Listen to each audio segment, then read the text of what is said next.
قل يا أهل الكتاب تعالوا إلى كلمة سواء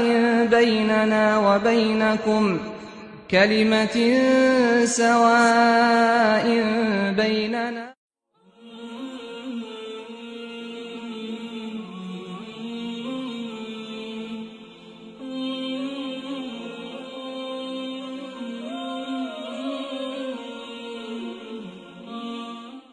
إن الحمد لله نحمده ونستعينه ونستغفره ونعوذ بالله من شرور أنفسنا ومن سيئات أعمالنا ما يهدي الله فلا مضل له وما يضلل فلا هادي له وأشهد أن لا إله إلا الله وحده لا شريك له وأشهد أن محمدا عبده ورسوله ثم ما بعد.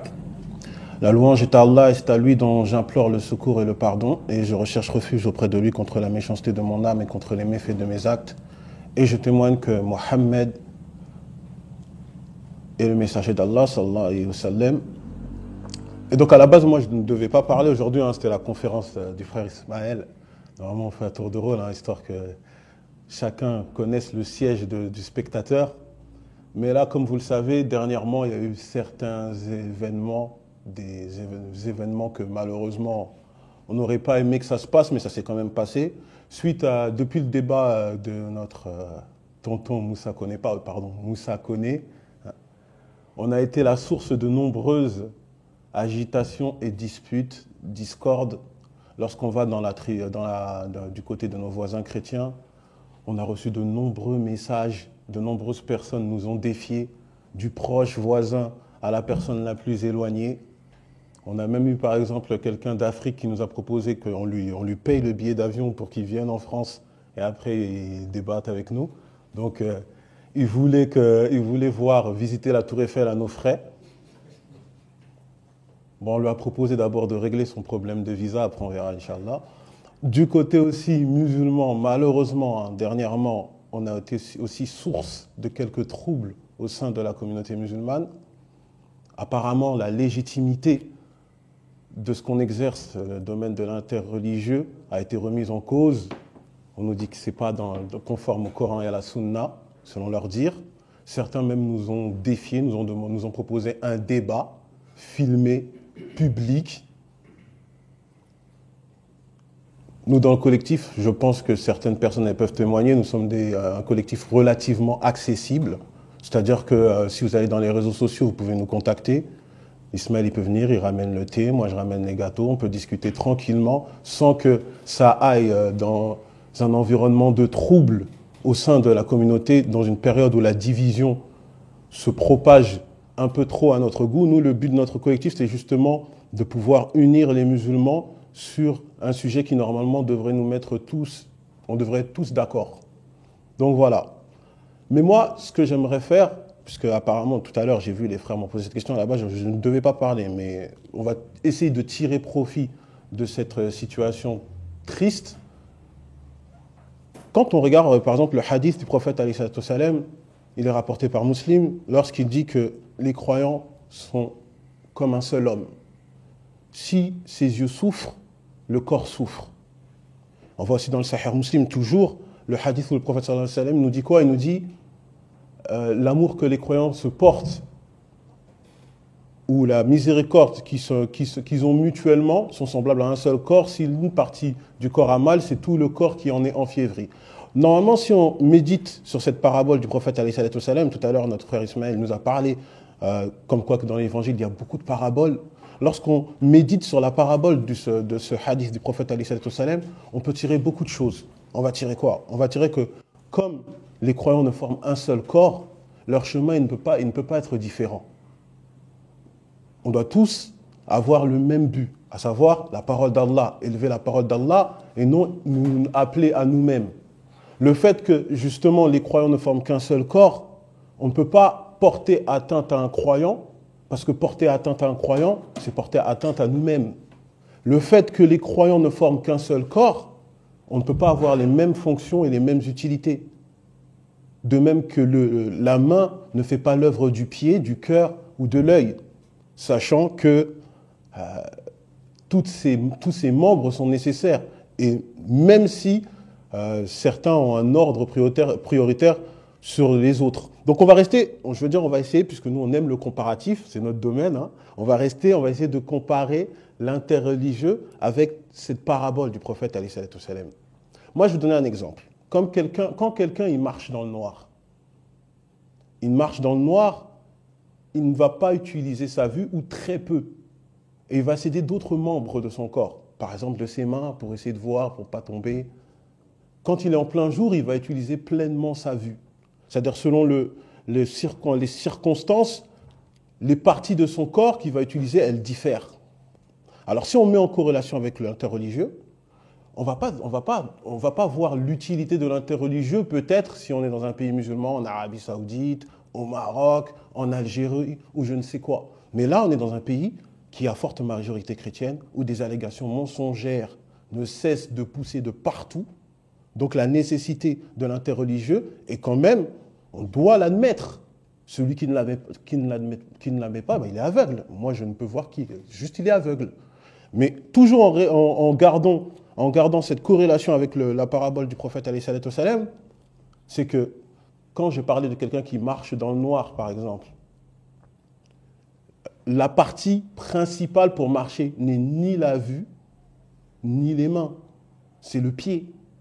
Donc ça veut dire personne ne discutera pour dire que non, le pied, on va délaisser le pied pour utiliser la main, on va commencer à marcher avec les mains. Que ce soit que dans le noir ou en pleine journée, on va marcher avec le pied. Alors si on met en corrélation avec la religion, que ce soit en Arabie Saoudite, en Algérie ou dans tous les pays, on sait très bien que la base du musulman, c'est l'apprentissage de sa religion. Ça, on n'a aucun problème avec ça. Mais, comme je vous l'ai dit, effectivement, les croyants ne forment qu'un seul corps, donc chaque personne, on ne peut pas tous avoir la même fonction. Pour que le corps puisse fonctionner, chacun a son rôle et a sa fonction. Et à partir de ce moment-là, nous, on essaie de faire un travail que nous considérons qu'il y a un réel besoin dans le pays où nous sommes.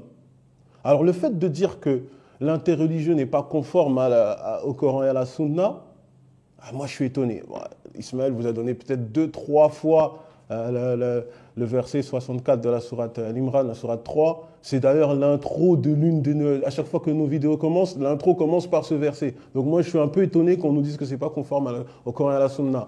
D'ailleurs, même si on regarde aussi le prophète alayhi salatu wassalam, il a ordonné par exemple à Zayd ibn Thabit d'apprendre l'hébreu. Pour quelle raison?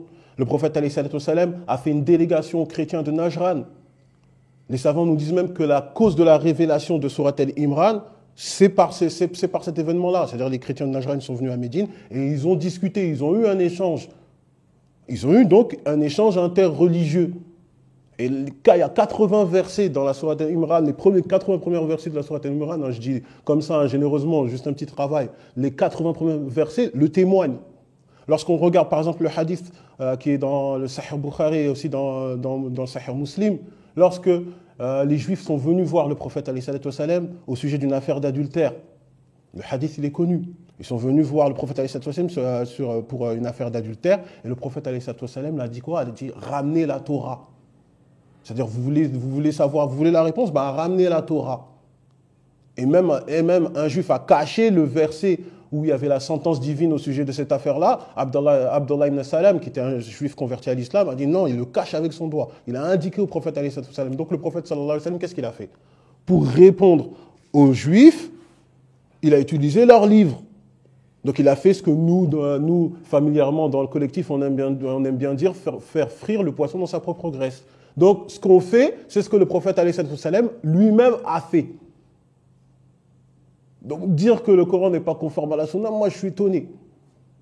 Quand on sait que les compagnons, par exemple, on va prendre Dihya al-Qalbi, il a débattu avec le César de son époque, Héraclius. Quand on va avec, par exemple, Thabit, il a parlé à Cyrus, al-Maukaokis, il a parlé aussi à Cyrus, il a débattu avec lui. On ne parle pas des compagnons lorsqu'ils ont émigré en Abyssinie avec le roi Négus, ils ont débattu.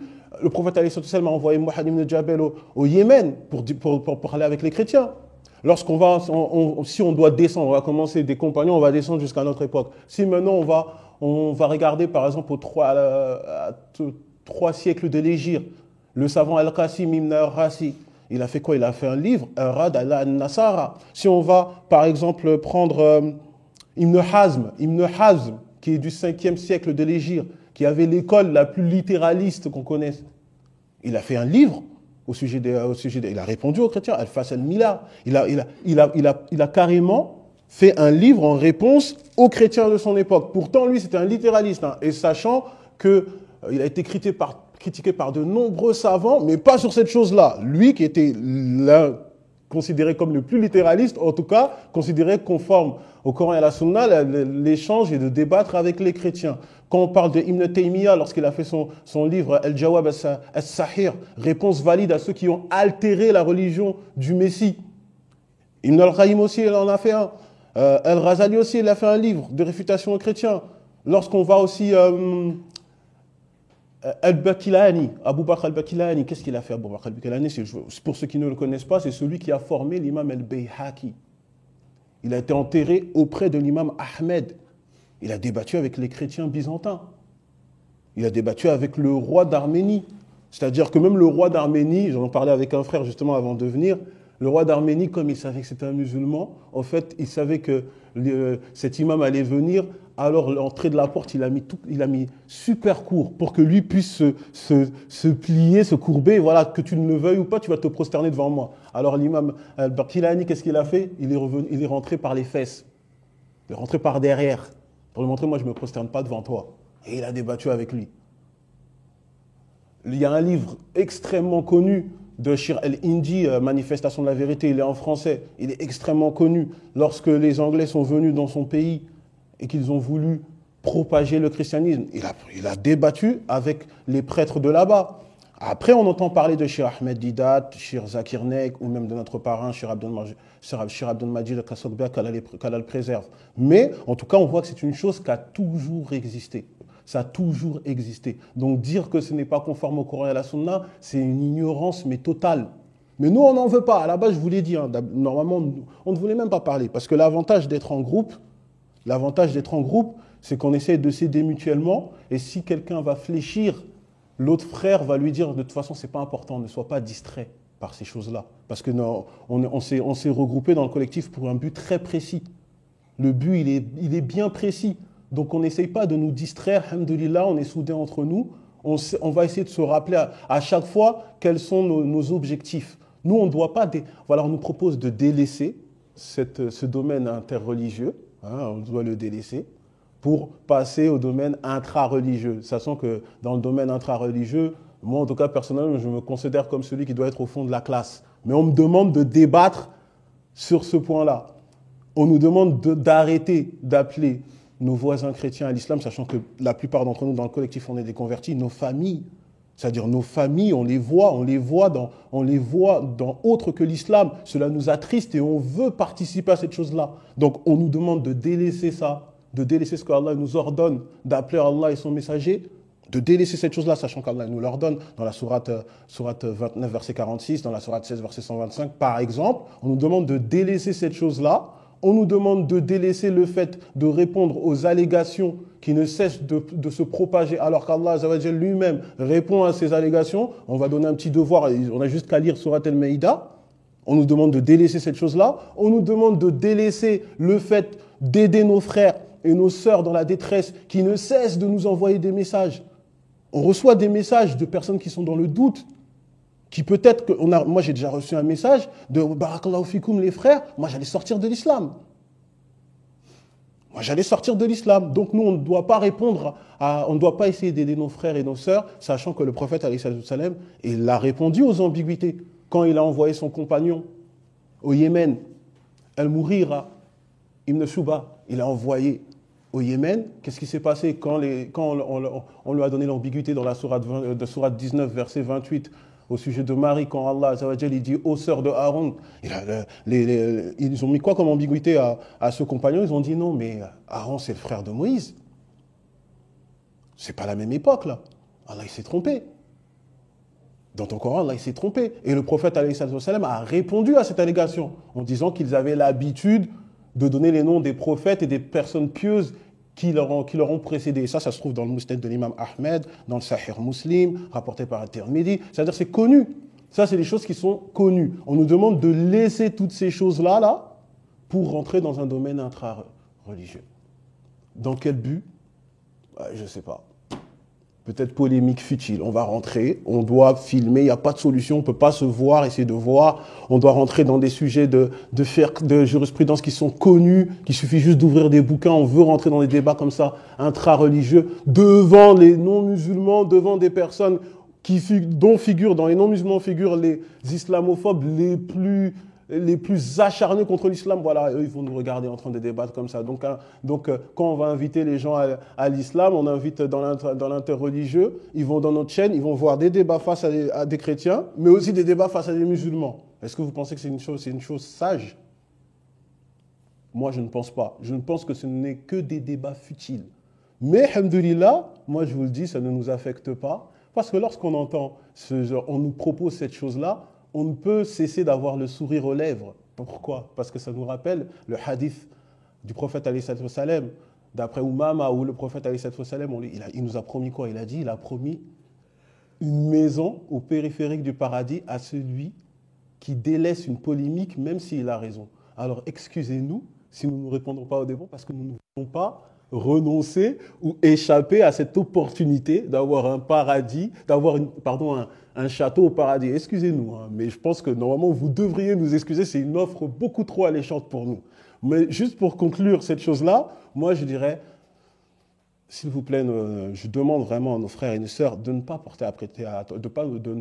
prêter attention à ce genre de choses, de ne pas être les acteurs d'une pagaille, comme on a pu le voir dans les réseaux sociaux. Nous, on est trop petits pour qu'on soit la cause et la source d'une pagaille, d'une fitna comme ça, de troupes comme ça au sein de la communauté. Et ce n'est pas notre but. Notre but, c'est tout le contraire. Donc, barakallahu fikoum, aidez-nous justement à ce qu'on reste sincère dans nos œuvres et qu'on ne soit pas acteur des choses que vraiment on essaie d'éviter, sachant qu'Allah Azza wa Jal, à de nombreuses reprises dans le Coran, il nous a menacés sur ça. Lorsqu'on va dans la sourate 42, verset 13, quand il a dit au sujet de Nour, alayhi salam, de Noé, à Abraham, Jésus, Moïse, il a dit quoi? Établissez la religion et n'en faites pas un sujet de division. Malheureusement, c'est ce qu'on voit. Franchement, il ne faut pas qu'on rentre dans cette chose-là. Ça fait trop mal au cœur que normalement, on est là pour essayer d'inviter les gens à l'islam et on se retrouve comme ça à se chamailler entre nous. Ça fait trop mal au cœur. Ça nous attriste. Et ça, je vous l'ai dit, Allah, il l'a menacé plusieurs fois. Quand on va dans Surat al-Baqarah, au verset 176, verset 213, verset 253, quand on va à Surat 3, verset 103, verset 105, Allah, il a fini même le verset 105, et ils auront un énorme châtiment. Qu'Allah nous pardonne, et barakallahu fikoum pour votre venue. Qu'Allah vous préserve. Subhanaka Allahumma bihamdika, ashhadu an la ilaha illa anta, astaghfiruka wa atubu ilayk.